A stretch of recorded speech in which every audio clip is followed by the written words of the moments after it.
អូមរ៉ាន់ពូញាតិញោមនេះគឺជាសកម្មភាពដែល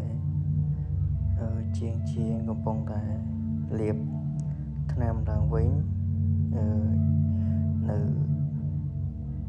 វិហារនៅដែលស្ថិតនៅហៅថាវត្តពោធិវង្សដែលស្ថិតនៅភូមិបញិញឃុំកូនសាត់ស្រុកទឹកឈូខេត្តកំពតព្រោះតែកំពុងតែលាបឡើងវិញដោយមានស្លែមានអីវាតាក់ទងជាមួយថ្នាំវាជ្រះអស់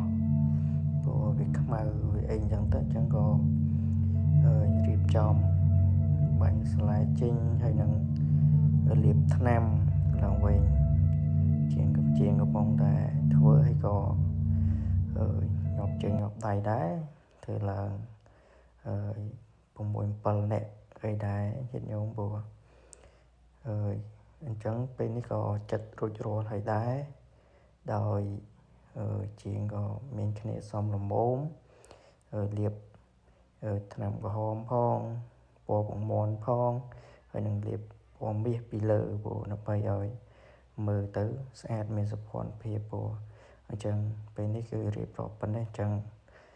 គឺសូមចម្រើនពរលាញាតិញោមទាំងអស់គ្នានឹងជូនពរញាតិញោមសុខសប្បាយជួបនូវពុទ្ធពរទាំងឡាយ4ព្រោះចម្រើនពរលា